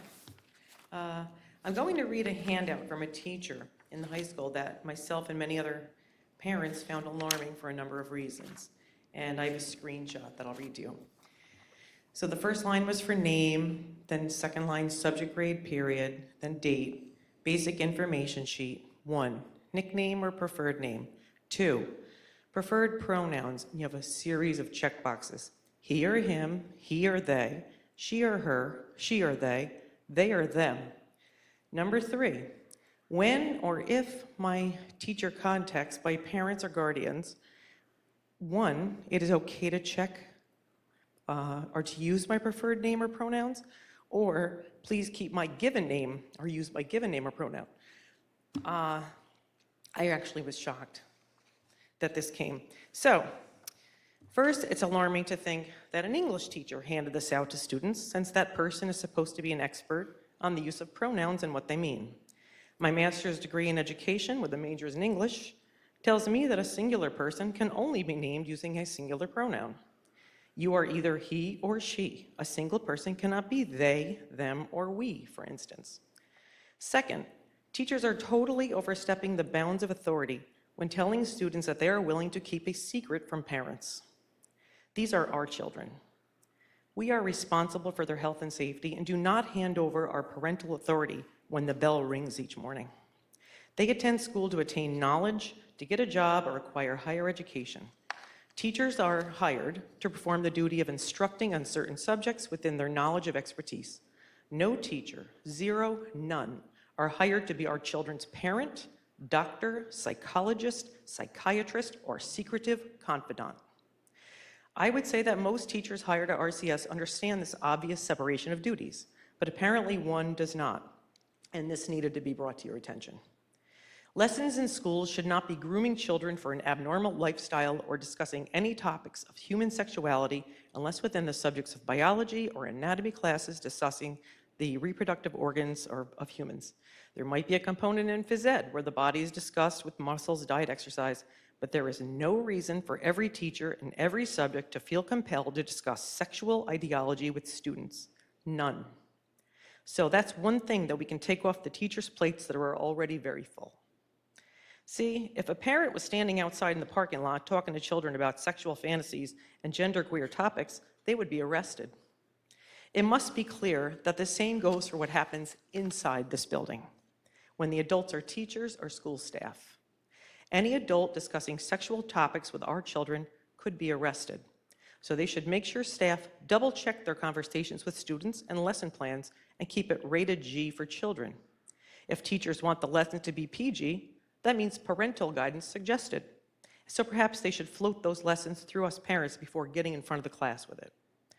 Thank you for listening as I speak for many parents in this district who think we have a special school district full of caring teachers and parents who like to work together for our children.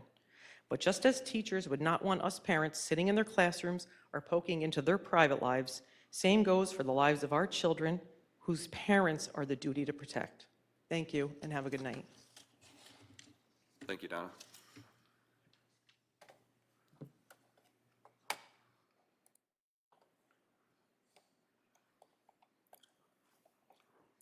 Upcoming activities?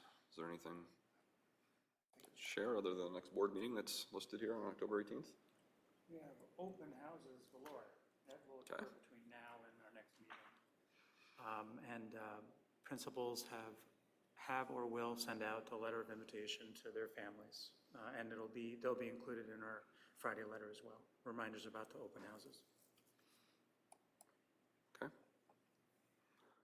And then finally, ask for a motion to enter into executive session to discuss collective negotiations under the civil service law.